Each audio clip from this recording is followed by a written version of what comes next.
Ooh. And astonishing goal. That's the way to do it. Herrera. Ibrahimovic!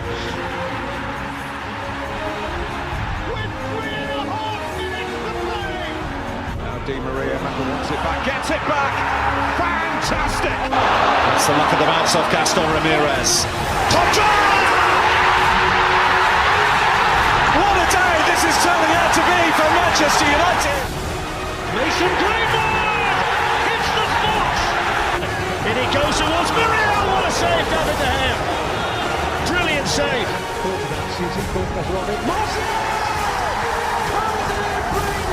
Dan James. Dream debut.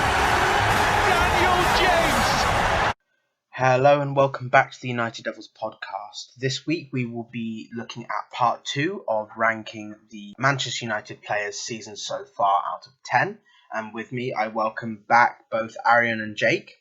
We'll begin with Diogo Dalot. And Dalot just about makes it. I mean, he's had 10 appearances this season. Obviously, a lot of injuries have caused him to miss out.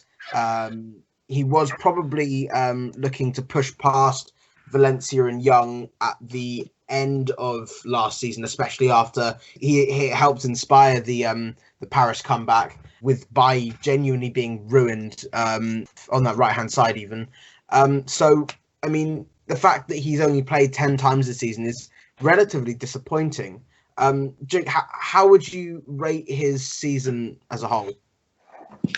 Yeah, I think his apps have been down basically to Wan-Bissaka and how good Wan-Bissaka's been. You know, I think with Dan James, he can cover so much on the right-hand side.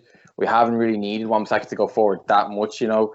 I know he has gone forward a few times, but when Dalot joined, I had high hopes for him because the dude is so good on the ball. I mean, he's going forward. I think he's exceptional. I think the step overs, he's everything he glides by players. I just think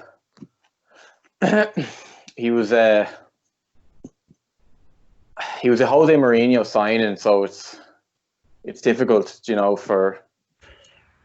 I can't see him breaking past Wan-Bissaka, to be quite honest with you. I think he's a great backup at right back. And I think he actually doesn't mind being there. You see him on social media, and I think he's delighted to be at the club and stuff. I think he's willing to fight for a spot. I mean, even if he could break in on the left, you know, ahead of Shaw, Brandon Williams. And I have him down as again, it's so difficult I really cannot remember a whole lot. I have him down as a 5, I think, just because I just think he was a solid just option off the bench for right back. I think I had him down as a 5. Thank you. Yeah, Arian, do you agree with that assessment?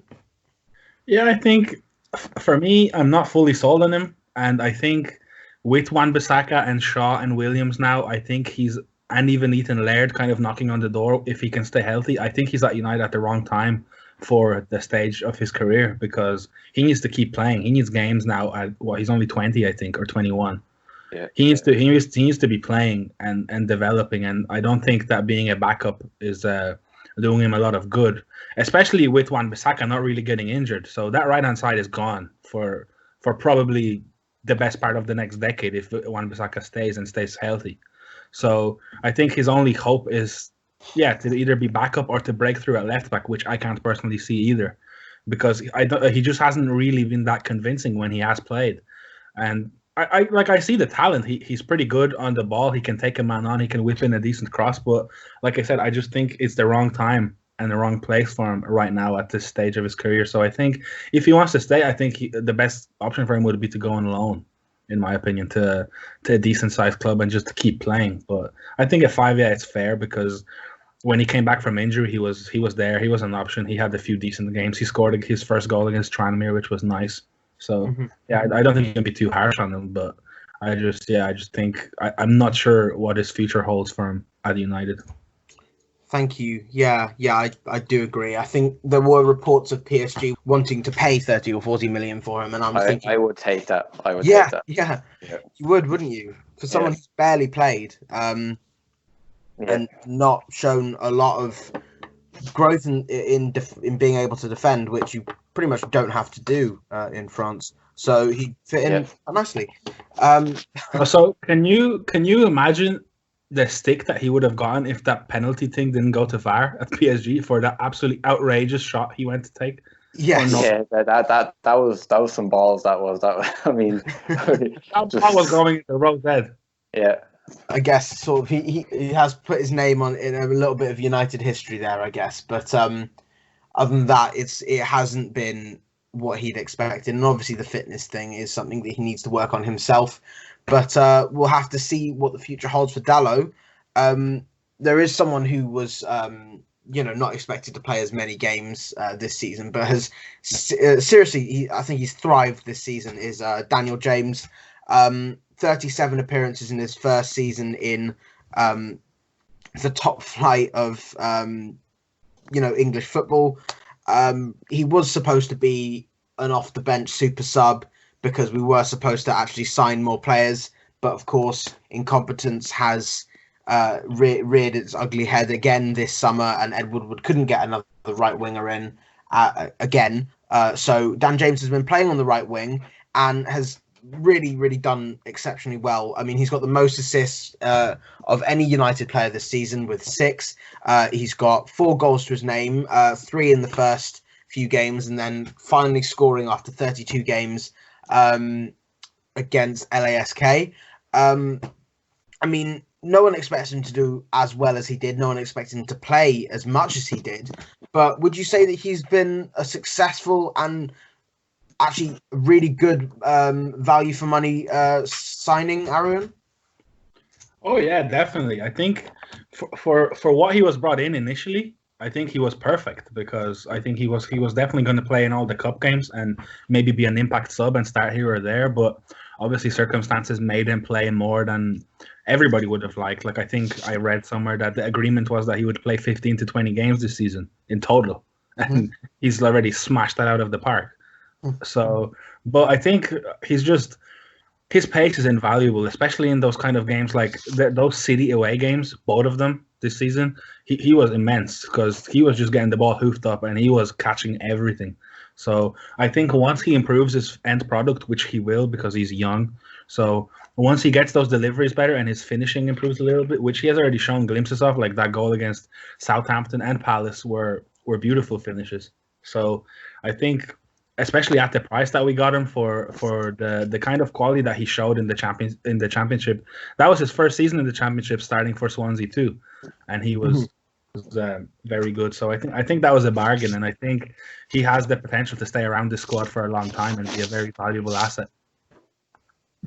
Yeah, absolutely. I think he's really shown that he can be a crucial player. Off the bench, he's shown that he can start and cause problems against most teams, really. And even when he's not directly affecting the game, his pace draws defenders and other players away and creates space for more to come through. Jake, do you see him definitely starting next season as a sub, or do you see him, or do you definitely see United getting?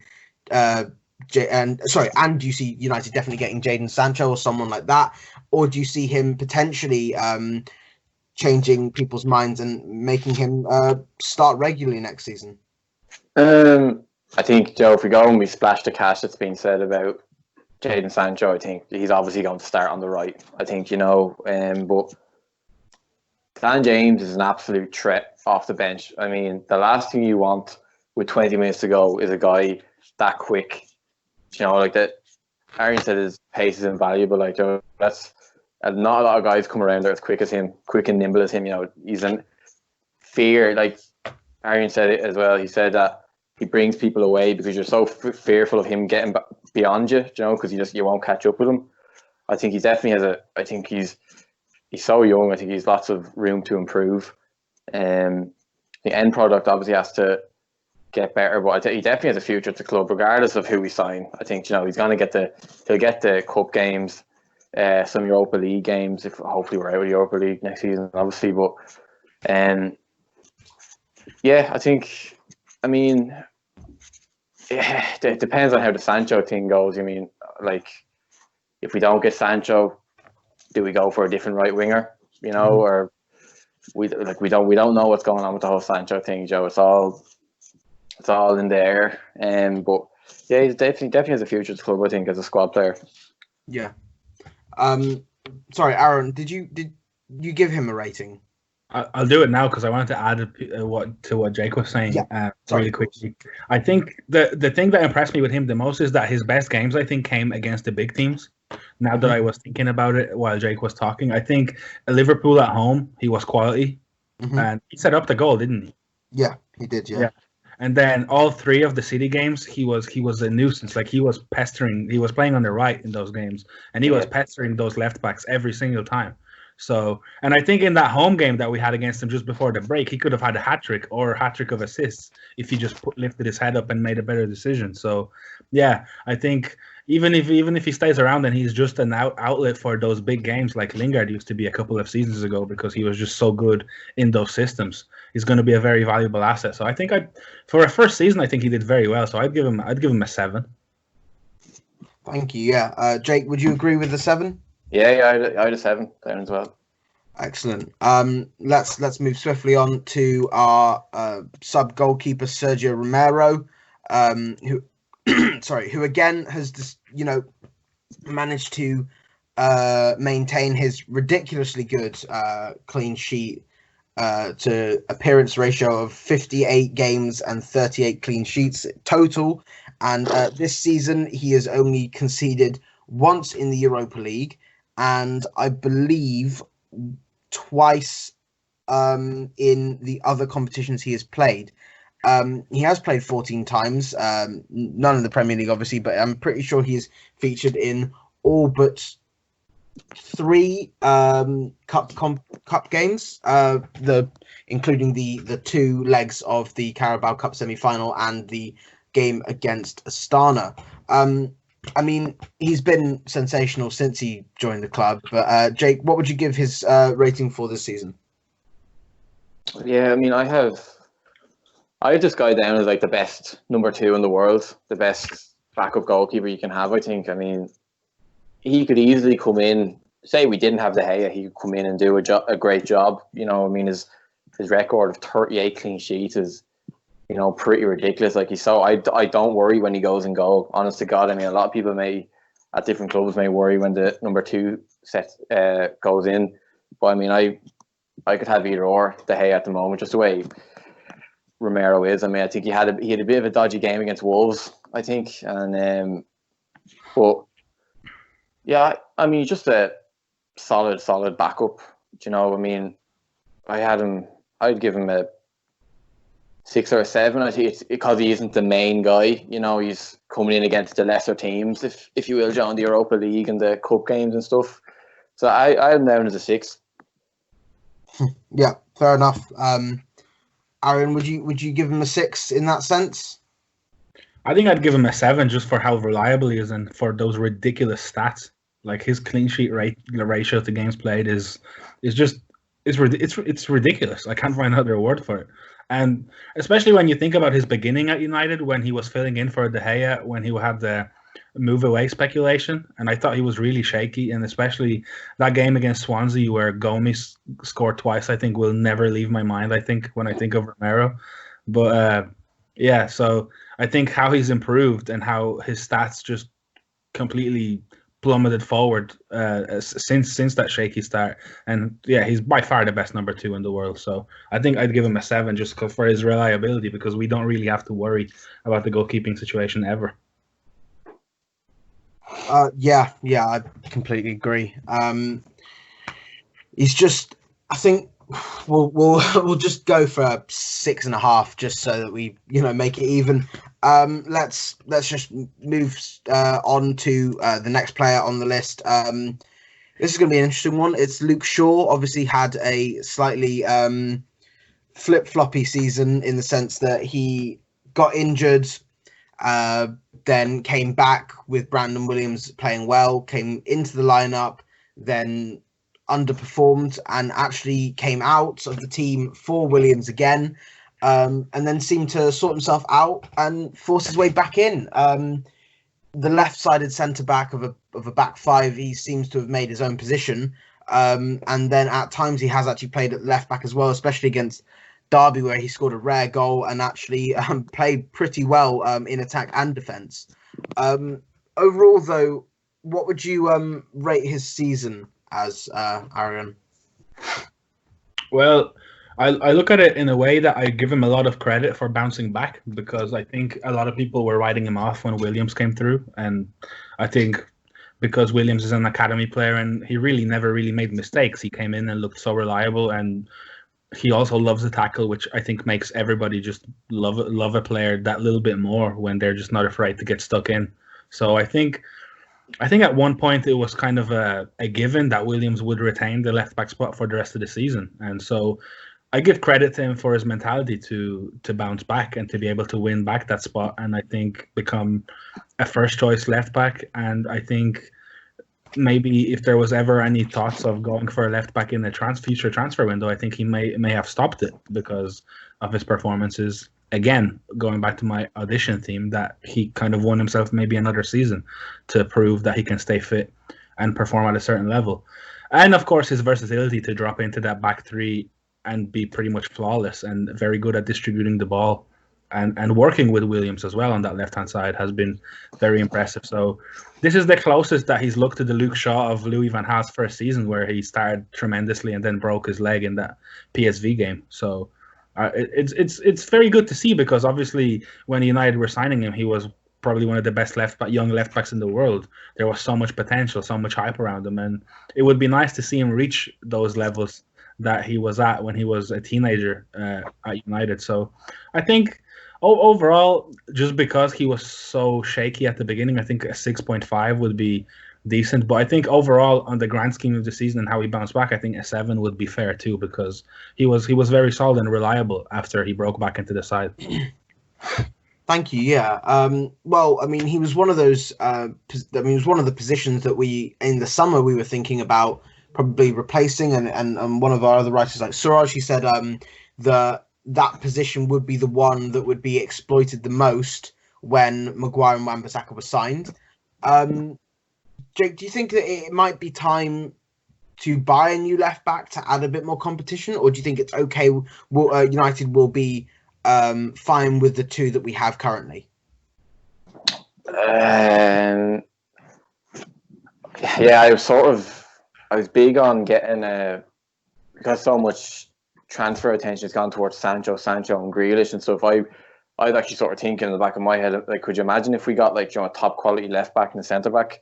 I mean, that could be game changing, just because Brandon is so young. I think there is just a little tiny bit of doubt in your mind just because he is young, But in turn, like, I think we could, like, yeah, just the thought of bringing in, a good European left back, doesn't, I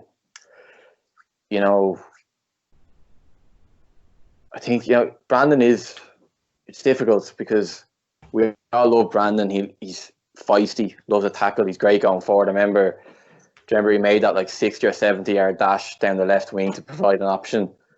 I forget what game that was, Arian. And it was so refreshing to see, because Luke Shaw just wouldn't do that. He didn't have the pace anymore. I think it was Partizan away. He won a penalty, didn't he? Yeah. Yeah, he just 67 yard. He didn't even get the ball in the end. I'm pretty sure he didn't even get the ball, but the fact that he just bombed it down, I could be thinking of a different game now, but he just absolutely he'll make those runs for you and stuff. It's just, do we bring in someone, keep Brandon there, and then slowly push Shaw out? Maybe. I mean, because it's all just on Brandon's age. I think if Brandon's 24, or something like that, 23, we aren't having this conversation. But yeah, it's a bit of an iffy one. I think we could send our defence to that next level if we did get a top quality left back in. Thank you. Yeah.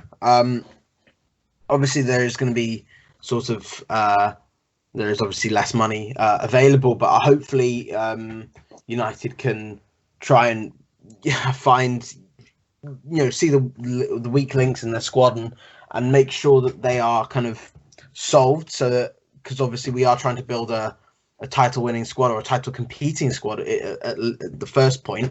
We'll have to see. Hopefully, funds have been made available for the squad to rebuild more. But I mean, obviously, left back is something we had problems with, and Luke Shaw isn't. He isn't old. He's 24 years old.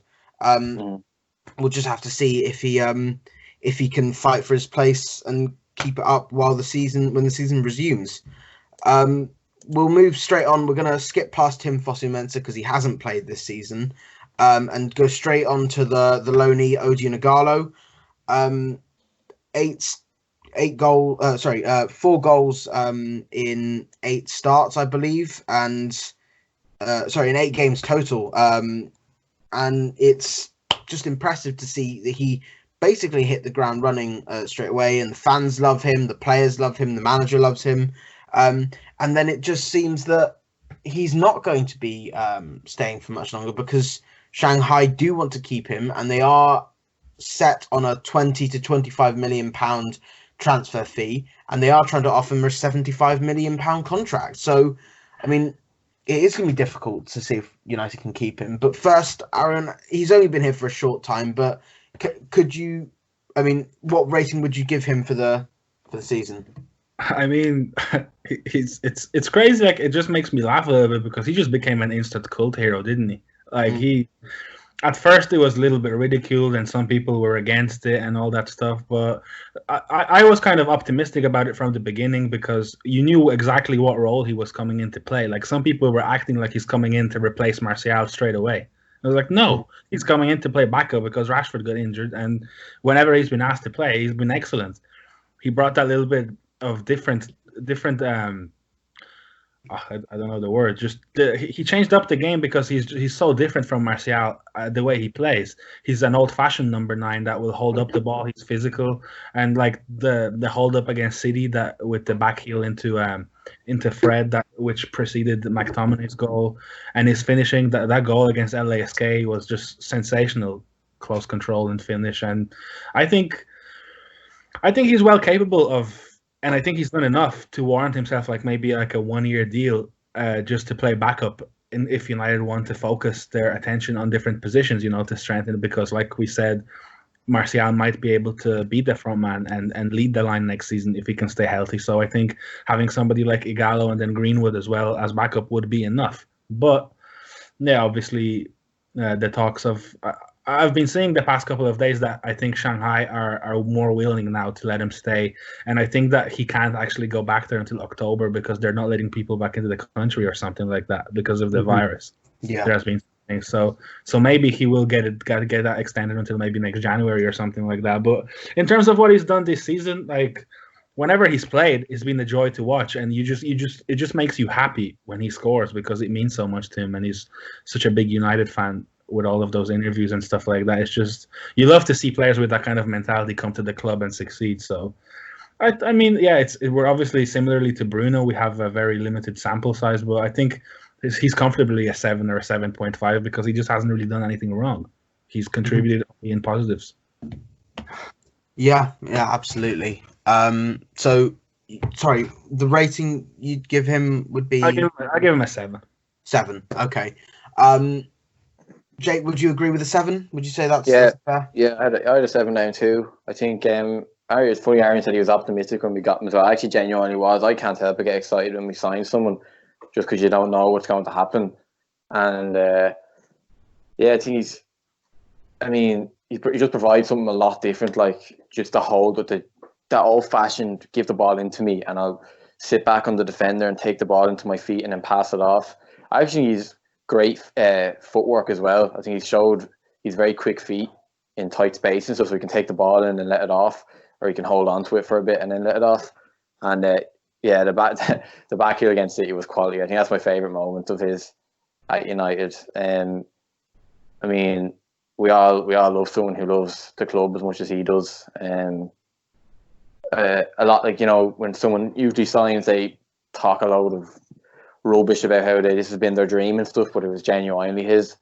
You can see the pictures of him in the United jersey and all. I mean, he took a huge pay cut to come to us. I think I'd read that Shanghai, I think what's going to happen is they're going to let him stay for the remainder of the games because there's no way he can go back, obviously, so that like they don't really have a choice if you think about it. I think that'd be great to get him for the remainder of the 9 games because we're going to need it. Like, you know, everyone's going to be not as fit as they could be. So yeah, I definitely have a soft spot for him. I had him down as a 7.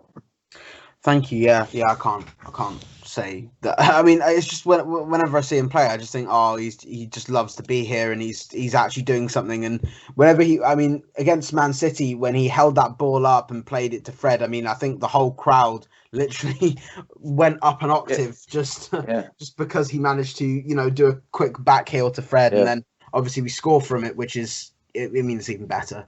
Like he has more quality than people think. You know, like you have to remember at Watford, like he was a problem. Like when he was at Watford, he was a problem.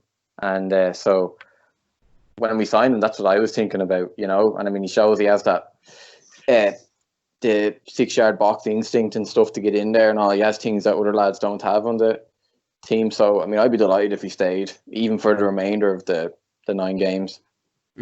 And he's deceivingly good on the ball too, because I think a lot of people forget that a lot of goals he scored for Watford were off the dribble.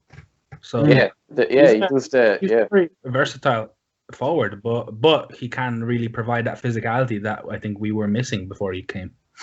Yeah, I do agree with that.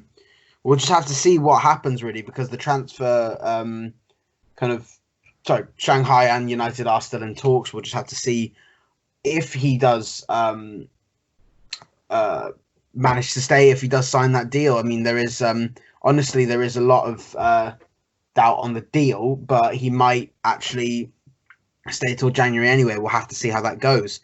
One player that doesn't look like leaving anytime soon is academy breakout star Mason Greenwood, playing 36 times this season in his debut season, it's full season anyway, and has managed to score 12 goals in 36 games, which is, I mean, it's staggering given the fact that he came off the bench for most of them, and you know, he turned 18 halfway through this season. So, I mean, Jake, I mean, he's a sensational talent, is he not?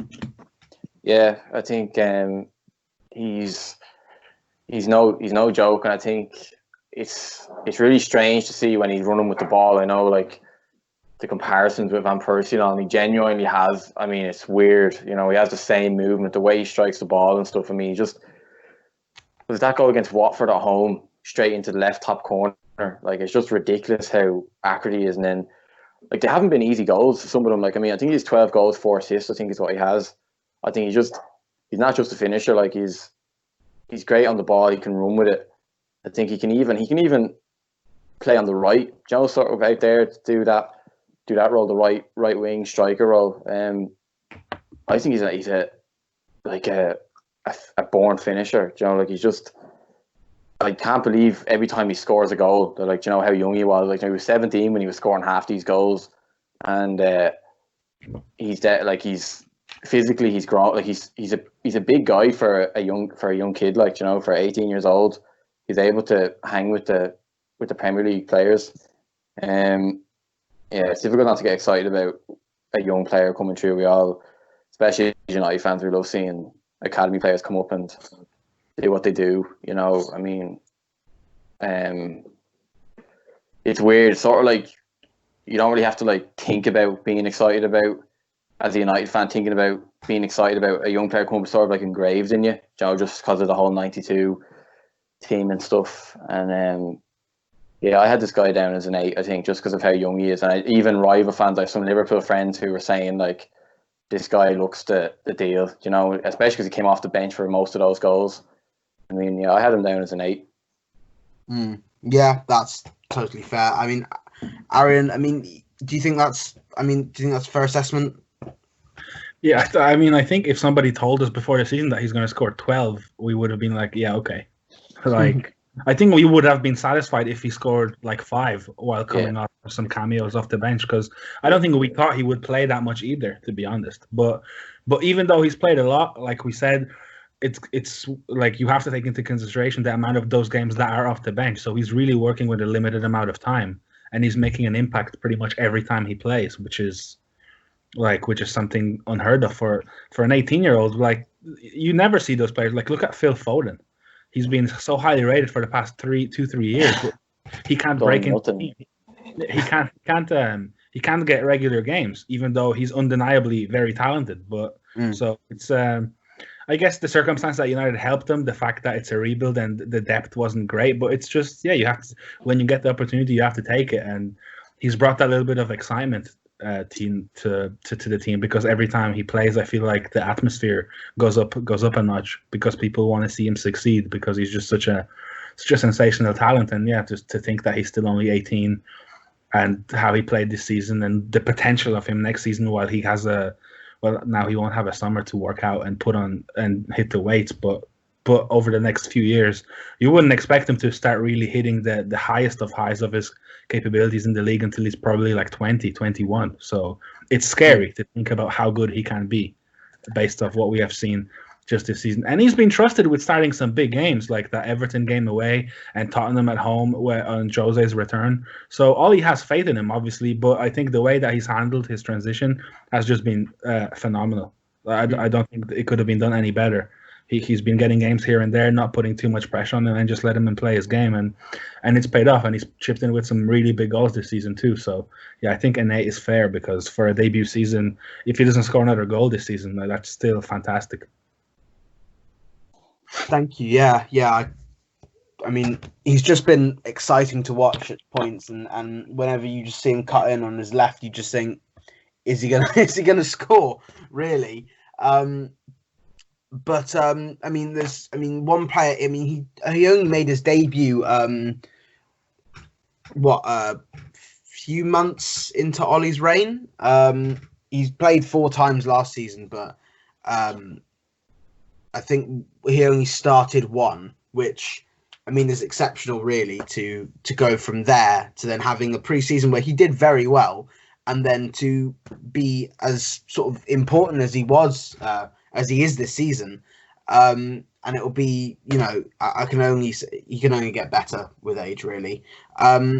There is one player that, I mean, he made his debut 4 years ago, and has not really sort of developed as we would have expected, and that's Angel Gomez. Obviously the youngest player to have played for United since 1953. Got his debut coming on for Wayne Rooney against Crystal Palace in the last game of the season, and then made a few handfuls of games here and now. But then he's made just 6 appearances this season, especially with the central attacking midfield options as limited as they are. And I know you, Aaron, you were looking forward to seeing him play a little bit more regularly, but it's just not really worked. It's hard to give a rating for the season, but I mean, what would you say? How would you say he's been overall? I mean, it's just super frustrating for me, because I really thought this was his year, and especially seeing how Lingard and Pereira have played, it was there for him. If that you have to believe that it was the contract stuff that stopped him from playing, because it just doesn't make sense otherwise. Because he went on tour, he played a lot on tour. I think. Was it the Astana game? I think it was the Europa game where it was him, Chong, and Greenwood that started at the same time at Old Trafford, and I loved him in that game. I thought he was quality. He was playing just off the number 9, and he was really good on the ball, creating chances, and he just looked like he'd found a home in senior football finally. But it's just things got messy. I guess the contract thing dragged out, and even though now at the end, I think it's starting to look a little bit like he might actually sign an extension, which is a shame, because he just literally wasted a season of football. And I'd imagine he would have gotten some decent games under his belt if he had signed earlier, because, like we've said, Pereira and Lingard just haven't been up to scratch in that position. And I think that number 10 spot was glaring there for him to slot into in some games, even in some bigger games in the Premier League. So, I was really excited about him this season, because I think finally he made that step to bring himself close to senior football after that funny debut under Mourinho, that he just wanted to have that stat that he gave a 16-year-old his debut. But it's difficult to rate him. from what we've seen, I think he's been decent. Also, in that Carabao Cup game at Old Trafford against City, he came on. I think he set up Rashford's goal, or he won the ball back in midfield to set up that goal, the consolation. So I think a 5, a 4, or a 4. I think I'd give him a 4 just because I'm underwhelmed by how little he's featured, because I really had higher expectations. So personally, I'm just a little disappointed. Thank you. Yeah. I mean, it is sort of difficult for players to kind of force their way into teams at points, but this should have been the one where he should have been kind of pushing for, I mean, game time, and it just never worked out really. I mean, you could say maybe the fact is that he's not sort of adapted well enough for the physicality of the Premier League. I mean, he is only 5'3". I mean, that's not something that he can control, obviously, but it is something that doesn't help sometimes when you're against strong players that you're going to go up against in the Premier League that's different to the under-23s. But, I mean, Jake, where do you see his future? Yeah, I mean, I guess Ollie has that sort of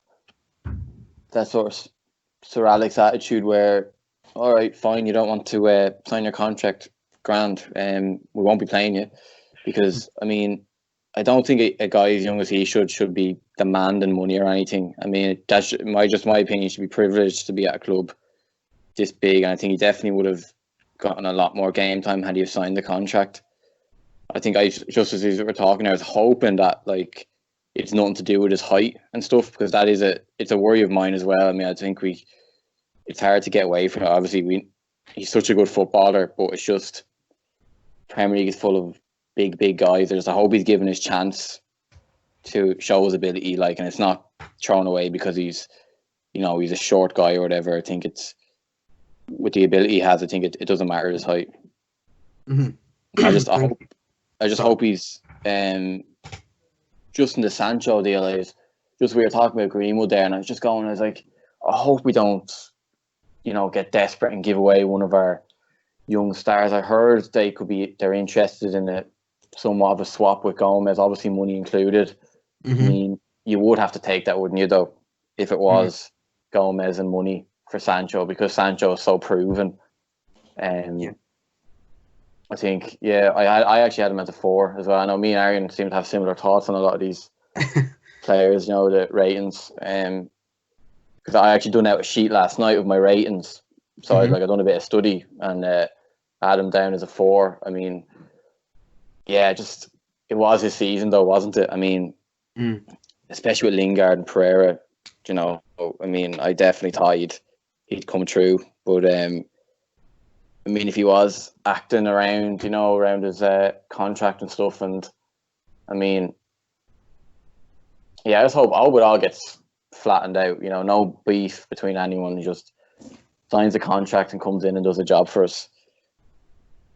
Yeah. I mean, I just hope that things get resolved and he does sort of realise that, I mean, I think United is the best place for him. I don't know why the reports are saying Chelsea when Chelsea have about 4 central attacking midfielders and he'd be behind every single one of them. So yeah. I don't see what the logic is there, especially if we are looking to shift Lingard out and probably Pereira too, maybe on loan as well. So I wouldn't understand it. But yeah, I really do hope that he can sort of realise that this is sort of the best place for him and he stays and he does decide that this is the right decision. But I mean, obviously it's up to him. We'll go on to the next player. Aaron Wan-Bissaka, of course, came in, hit the ground running, and although he's not played well as an attacking fullback for most parts of the season. In general, I think he's been an exceptional defensive fullback, and he has chipped in with a couple of assists and probably could have had a few more if players had actually taken them. Jake, how would you rate his season as a whole? Would you say he's the best signing we've had, or do you think this season, or do you think it's he level on terms with Maguire or Bruno? I think, I gave him a 9. I think.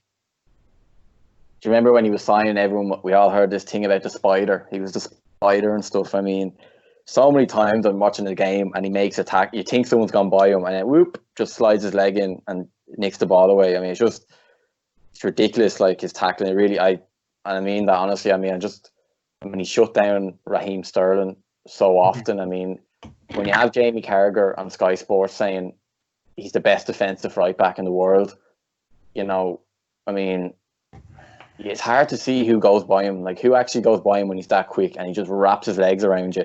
You think you're going by him and then his right foot just comes by and just nicks the ball from your feet. I mean, 50 million, obviously it's a lot of money, but I think it was an absolute bargain. I think, you know, I'd almost have him ahead of Rashford, I think, just because of overall. I mean, no problems off the pitch, nothing like that. You know, that's another thing. You know, Maguire was saying he's a good lad. You know, I think that's something that was considered when we were signing Wan-Bissaka too. I mean, just a normal geezer who just plays his football, nothing off the pitch. You know, which is, I think, is vital. Yeah, I had him as a 9.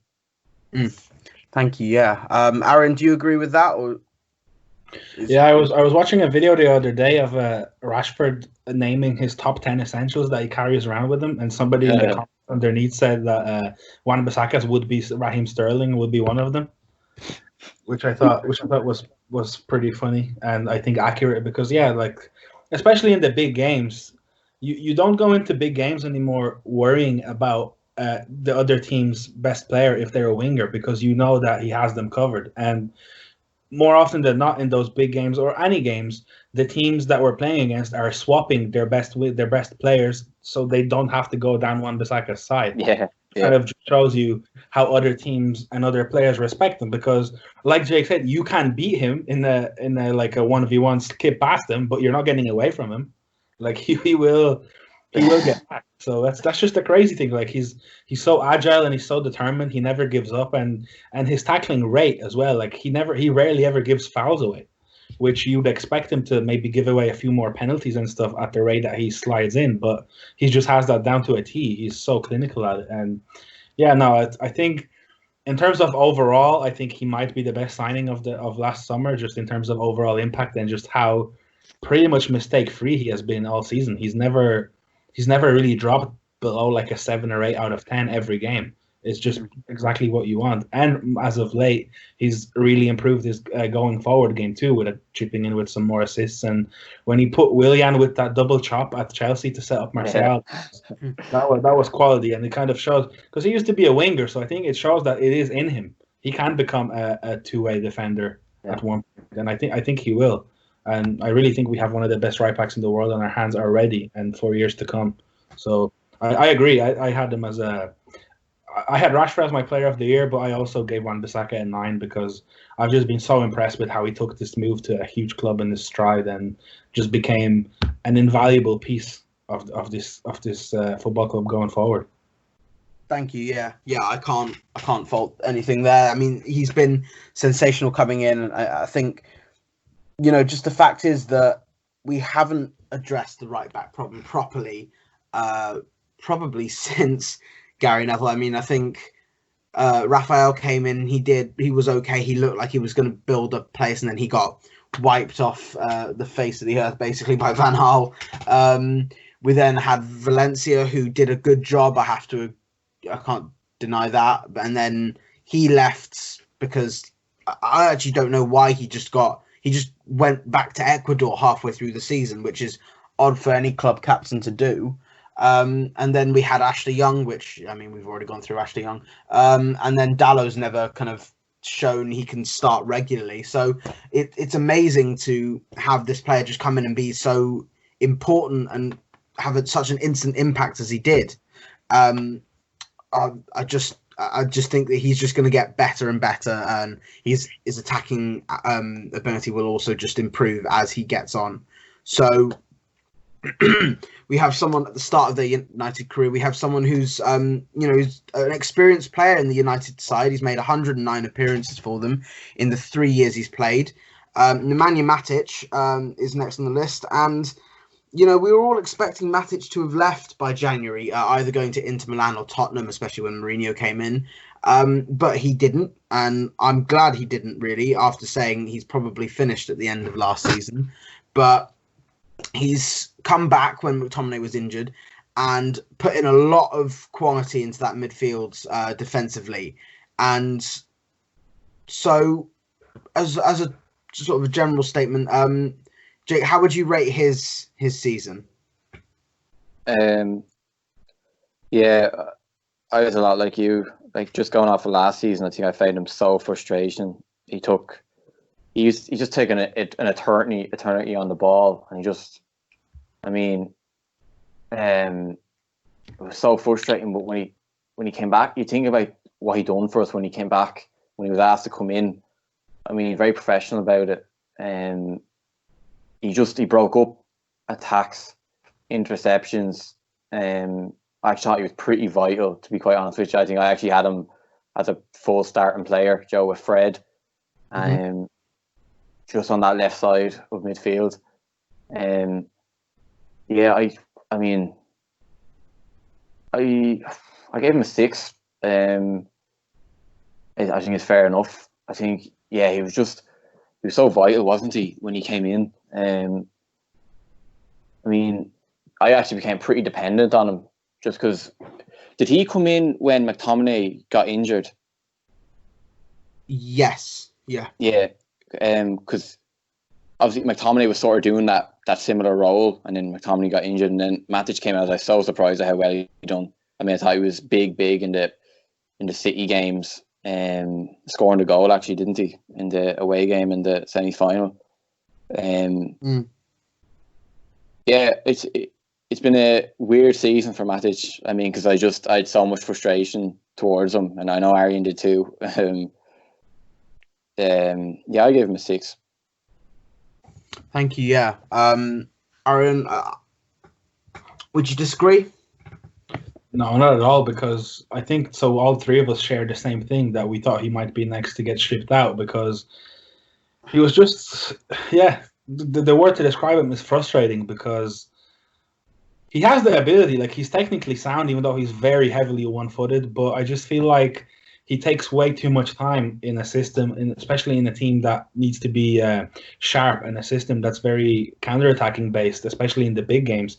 He takes way too long on the ball. He moves at too much of a pedestrian pace sometimes, and it just hurt us more than it helped us a lot of the times he played it, and that's why he was so anonymous for pretty much most of the season this season, until McTominay went down and we had to reach out for him. And to be fair to him, he came back in. Like Jay said, he was professional about it. He didn't really throw up a fuss, and he slid back into the side. And he's a very big part of why we went on that good run with all the clean sheets and stuff before the break, because he was very solid. I think in a team that United have built now, that is so quick and so kind of dynamic going forward, you need somebody there, like a stabilizer in a way, to just sit there. He fits there now because United have kind of worked out the way they want to play, and they know where he fits in now. Whereas in the beginning, when they were trying to find their identity, he was more in the way than he was beneficial.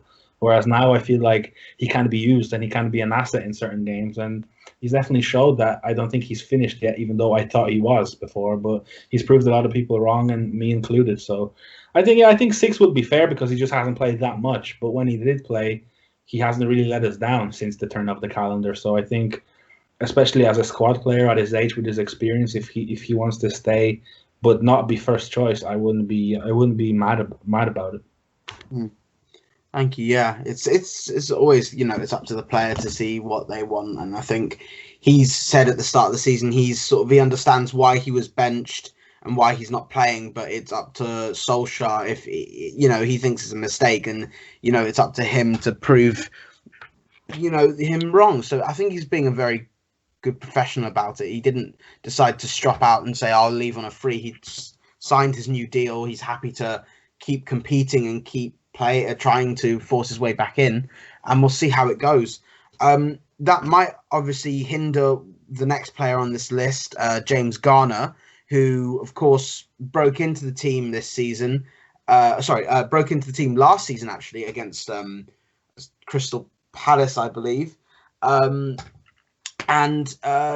He's featured 7 times this season, mostly in Europe, but has played once in the league against Norwich and again once in the League Cup. He looks pretty much set to go on loan next season. But so far this season, Jake, how would you rate his 7 appearances? Yeah, we seem to have so many good players coming out through the academy now, and he seems to be he's just this nimble holding midfielder who has a trick in his bag and can pass. I mean, I was looking at his passing percentages last night and they were fantastic. Like, I know he only played one game this season in the Premier League, but he had a 100% pass rate. It's obviously difficult. He only played, a handful of times. I think I gave him a 4. I gave him a pass. It's not on him really. I mean, I think if he had played more, I would have given him a higher rate. And I think he really is, a quality player. And I think if he goes to a championship club, I think he'll be a starter. I think, and he'll strive, and we'll bring him back, and he'll hopefully anyway, he'd be a midfielder we keep for years. Next sort of Scholesy type.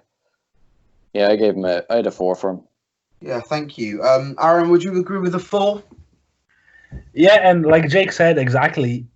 I'm not blaming him for it because him and Gomez were the 2 for me before the season that I thought would feature a lot more than they have. And I think in Garner's thing, like, there was no controversy in terms of why he wasn't playing. So I feel like there was a lot of moments, especially around the time where kind of Matic was frozen out, for him to step into that midfield and get some games. But for whatever reason, he hasn't. And if it's ever become obvious that a player has outgrown the under-23s level, it is with him, because every time you see him play there, he's just like a man against the boys, and he's become so good there that he's actually, I think he's the under-23s top scorer this season. Mm-hmm.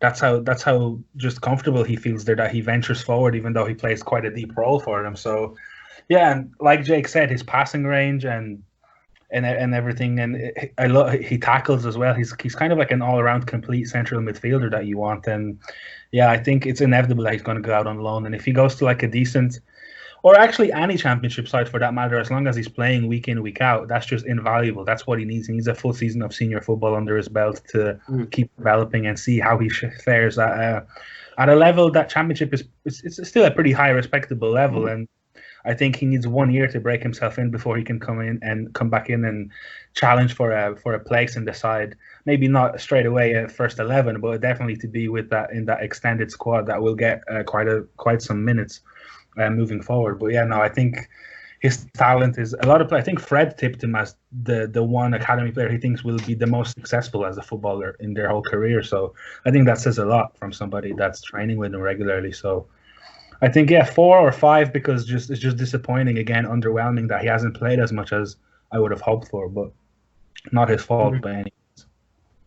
Yeah, thank you. I mean, I just think he will just need that little bit of time away from United, playing more regularly, like you said, Jake. I think, he'll push in. You never know if Matic decides to call it quits at the end of next season. I mean, he could easily fit in that role, I think, after a year sort of playing more regularly.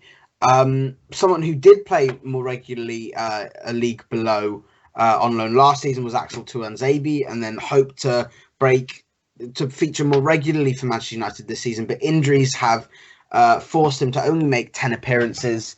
And while he has played some great games of football, I think most of them were in that period where we weren't playing very well. And he did make a pretty bad mistake against Arsenal, which, I mean, it's a disappointing blow for someone who we regard quite highly as what sort of the prospect to play alongside Maguire. Aaron, how would you rate the sort of very, very infrequent season of Axel Tuanzebe?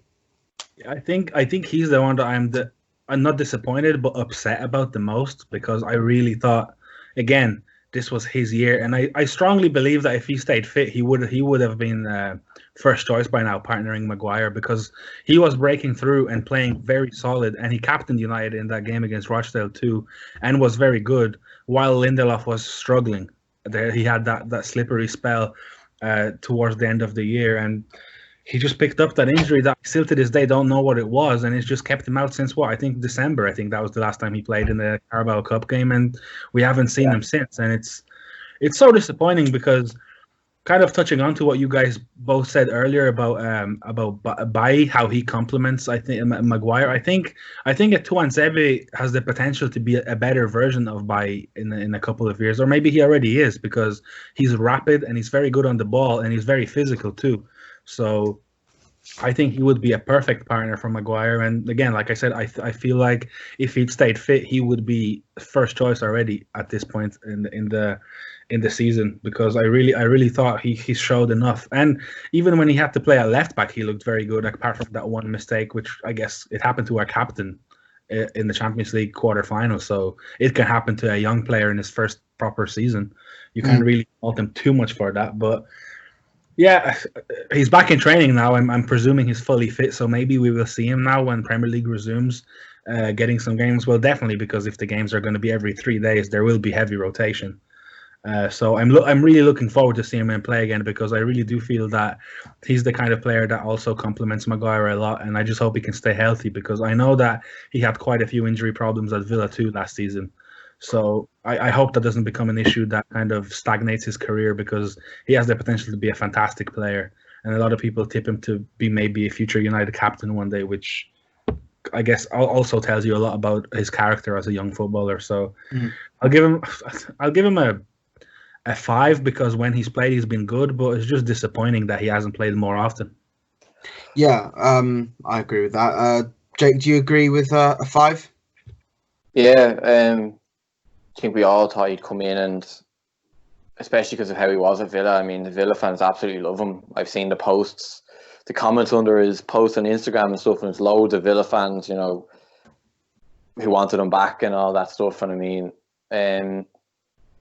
you thought he'd come in, and he has that physicality and aerial ability that Lindelof didn't have. So you thought he'd complement Maguire and slot in beside him. But I mean, it's injuries again, isn't it? Like, we seem to have an absolute injury crisis with the centre backs. I mean, hopefully he can outgrow the injury and move on, and come in, and because I know Ollie likes him. Ollie had him as a captain and stuff. So I think he can hopefully just get him back, get him healthy, and put him in there beside Maguire. And then we might not have to look for a centre back, as I was saying. Might have to look for a centre back in the transfer window if we do have a solid partnership. And he's English, if you go beside Maguire, it's a great partnership to have. Yeah, 4 or 5. I'd give him.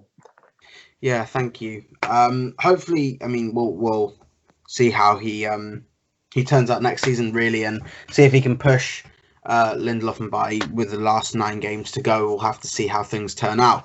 But there's one player that's going to be definitely pushing for starts more regularly now the season's resuming, and that's Scott McTominay, who, of course, finished the season with, I mean, one of the most emphatic goals in the last few years. I mean, Scott McTominay scored that 40-yard first time over Ederson, and, I mean, he's been one of the shining lights this season. I mean, 27 appearances with that big injury at the end against Burnley at the end of December.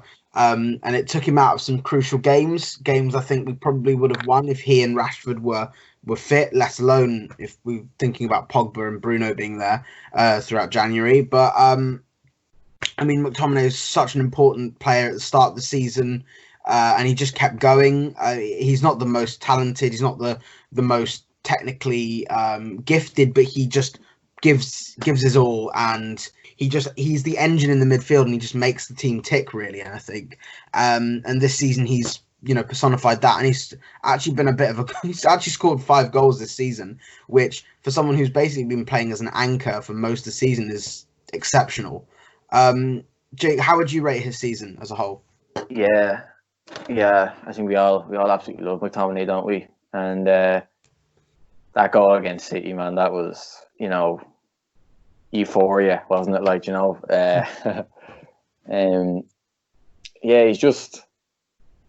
I think I've seen a stat where he had like 155 interceptions. Like his tackling and interceptions were so high, and his aerial duels, like his 50-50 duels and stuff, were all high numbers.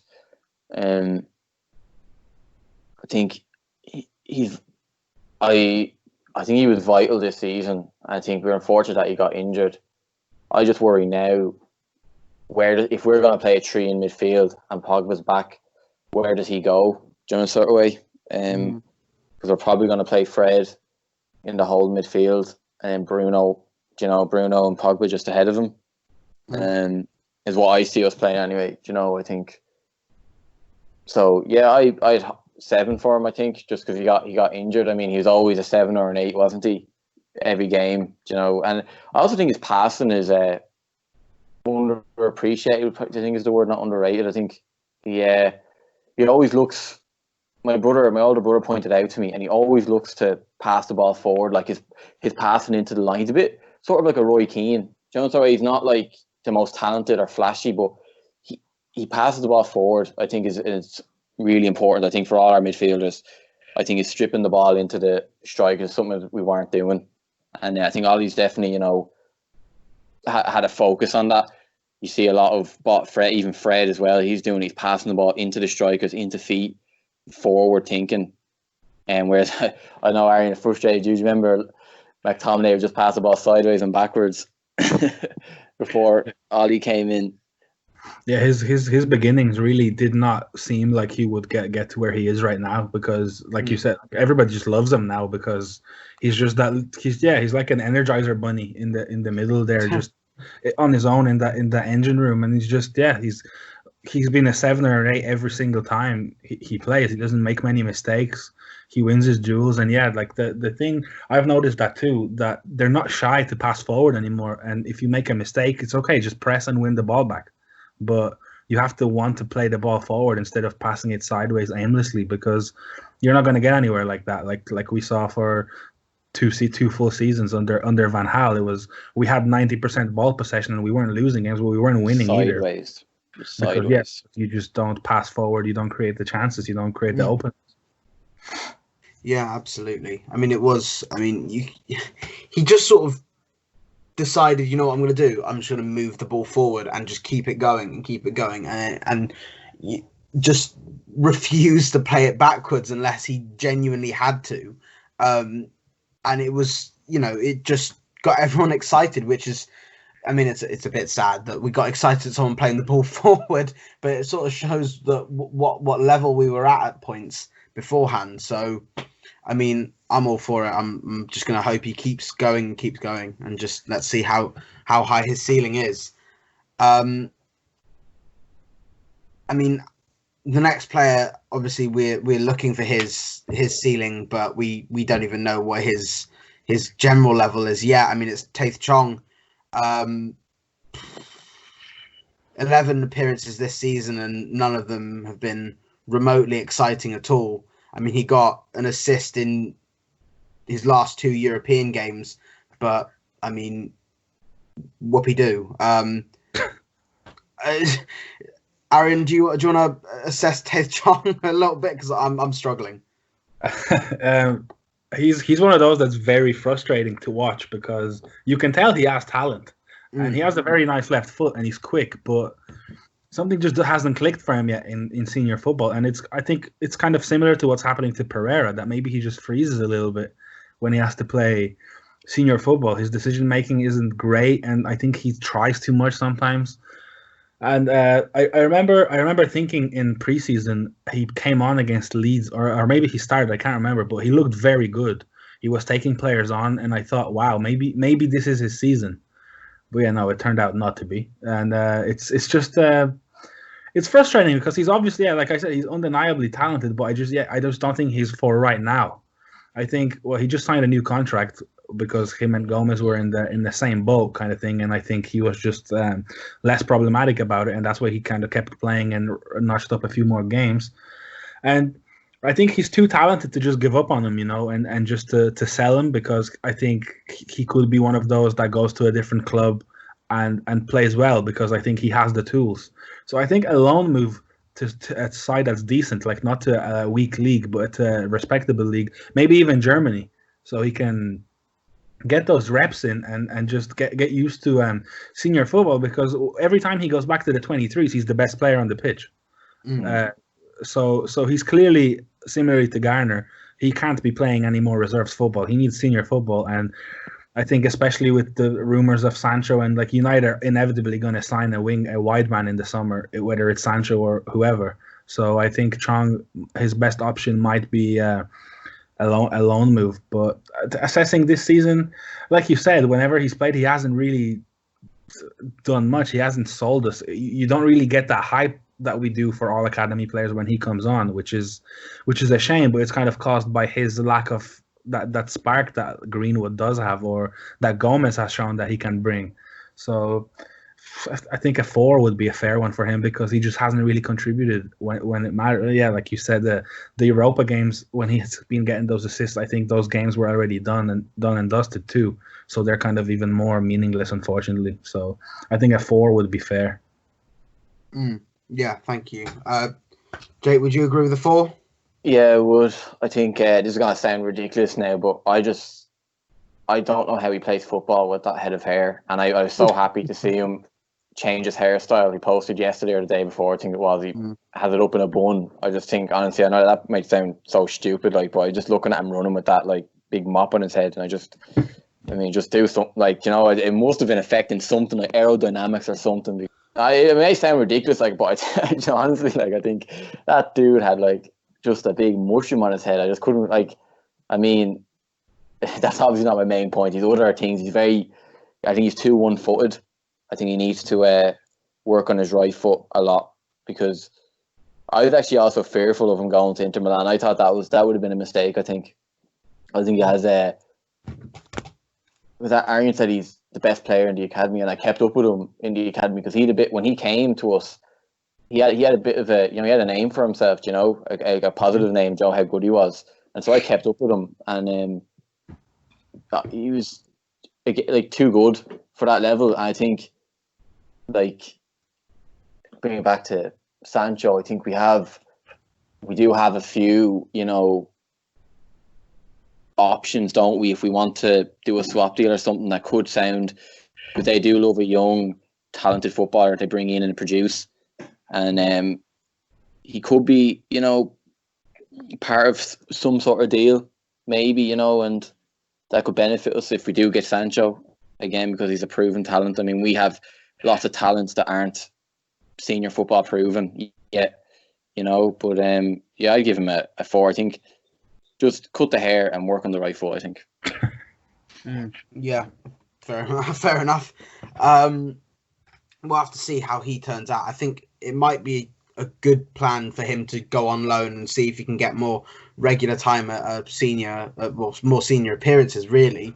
But there is obviously the option that he could just, slot in on the right hand side or on the left when cup games are being played, and he could come off the bench and make a difference. It's really kind of what happens to him over the next 9 games, and if he does start to feature a bit more, things could turn out well. But I genuinely think he needs a lot more time before he's anywhere near first team regular. However, this cannot be said for the final person on our list, Brandon Williams.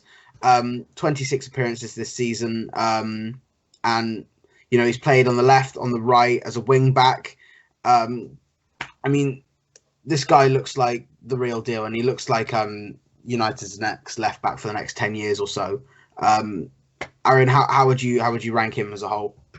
Again, similarly to McTominay, he's probably not the most talented footballer, but he just makes up for it with everything else that he does. And me and Jake have talked about it a lot, and I think all football fans in common have the thing that you just love a player that's not afraid to make a tackle and stick his neck out and fight for the badge. And he showed that from game 1.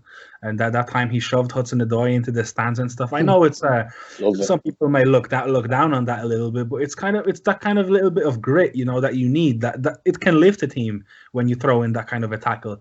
And what the best thing that Ashley Young has done in the United shirt the past 5 years is probably shove Di Maria into the stands, and people love them for it because they just kind of turn the game on its head with the fans and stuff, get people involved. So, I personally love Williams. I've some of the things that he has done have been exceptional, and he hasn't really. I think he's had one bad game, like a game where you said, "Oh, okay, he's kind of been found out here."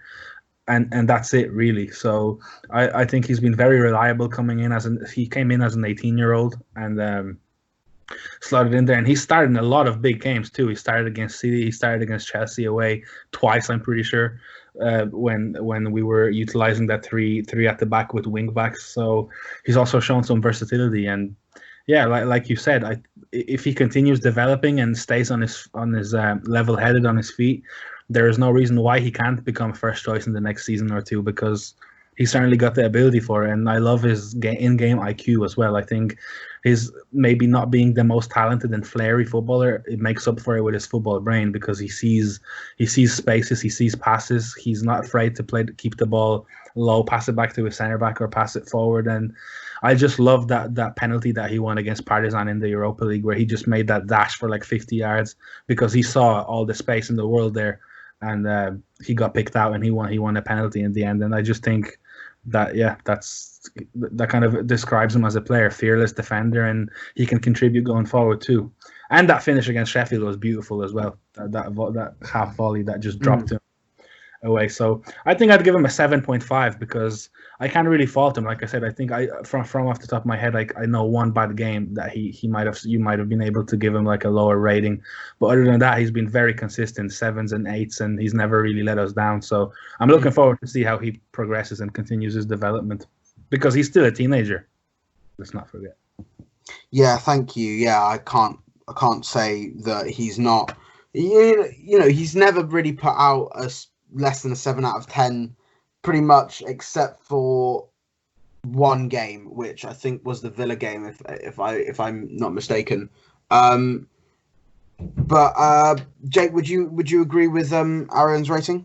Yeah, I think he was a solid 7 out of 10 most games apart from that Villa game. Yeah, in fact, it was strange for me because I was to be so comfortable with an 18-year-old right-footed playing left back, and he just really didn't have any worries with him. And I think he proved that because he didn't get bullied, and when he shoved Woods in the doy, you knew he wasn't messing about, didn't care who he was or anything, and just he loves to tackle. I think he can read the game really well. I think he reads tackles well, and I think it's just the energy going forward. I think is great to see. He just he'll make those runs.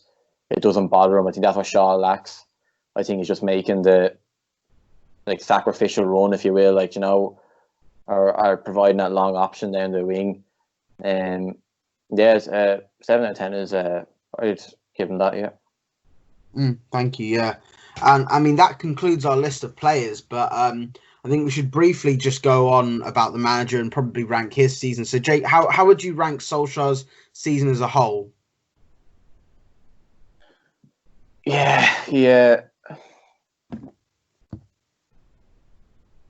I mean, it's been a bit of after the whole success of the second half of last season, but apart from the end of it, those first 14, 15 games were, just we couldn't believe the football we were playing and stuff. I mean, I have to give him props for the players he brought in, the attitude he's had, the no nonsense. I think, given Lingard his shout, and I think we all knew behind the scenes he'd well able to give the hairdryer, and it was good to see that frustration come out and give a player a hiding if he deserves one. But I mean, I think he made a few.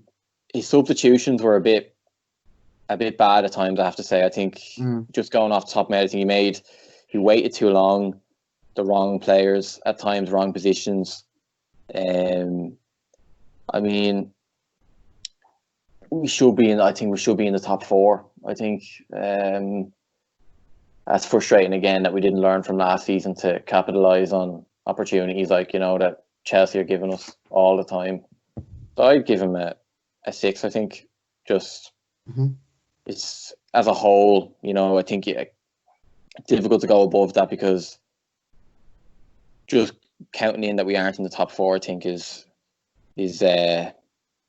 put me off, giving him a higher rating than a 6, I think. Yeah, I think that's really fair. I think probably at the end of the season we could make a better judgment on his season as a whole. I think it really does depend on where we finish and maybe silverware at the same time. Aaron, would you agree with the 6?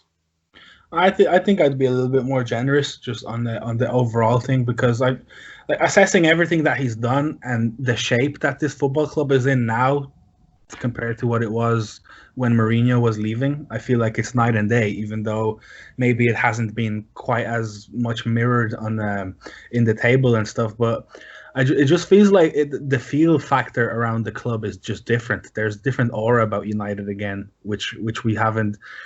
It's just been depressing, hasn't it, since Sir Alex retired? Even when we were winning trophies, they just didn't feel right. Whereas I feel like now, if we were to go and win the FA Cup or the Europa League, it would taste a lot better. I don't know if that makes sense, but it makes sense to me. It just feels like, and this squad of players too. When you see the training videos and stuff, the culture is kind of back, and they're more likable. They're more relatable to fans, and we haven't had that in a while either. Where there isn't really too many players that fans will openly, if you want to say, hate on. I feel like fans are now more encouraged to get behind this team because I don't know if they see the vision, but they see, I think, what's being attempted here. Whether they agree with it or not, I think you can't overlook what Ollie has been trying to do since he came back. And I know it's the cliche, the United the United culture and stuff, but there is a United culture, and it has to be reinstilled because we lost it for a lot of years.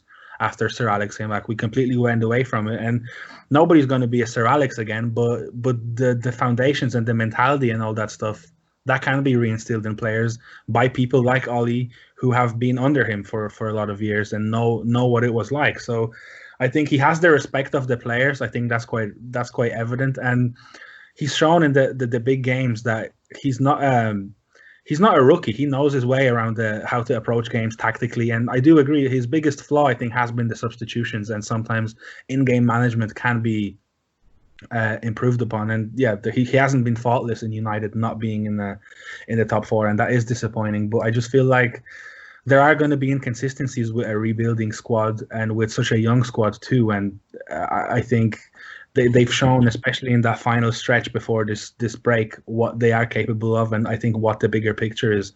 I think more people are starting to see what we are building towards, especially after that Bruno signing. The style of play has been a lot more evident and stuff like that. So without rambling on too much, I think he's nailed on 5 on 5 for his signings so far. He's changed the style of play. He's gotten the fans behind the team. The atmosphere at Old Trafford has been a lot better since he came in. So I think, other than not being in the top 4, I don't think we can really fault him for that much, especially with the recent improvement. And we're still with a chance of winning 2 trophies this season. So, like you said, I think the best assessment will be at the end of the season. But I think for now, I would give him a 7 or a 7.5. I'd give him a 7 just to be fair. Fair enough. Thank you. I'm afraid that is all we have time for this week. Thank you for listening, and thank you to both Aaron and Jake for joining me. Thanks for having me. It's been a pleasure. If you have any questions or any topics you would like for us to discuss, then please comment below on the YouTube video or on the Twitter or Facebook posts. And if you like this video, please subscribe to our channel and follow us on Twitter for all of our content.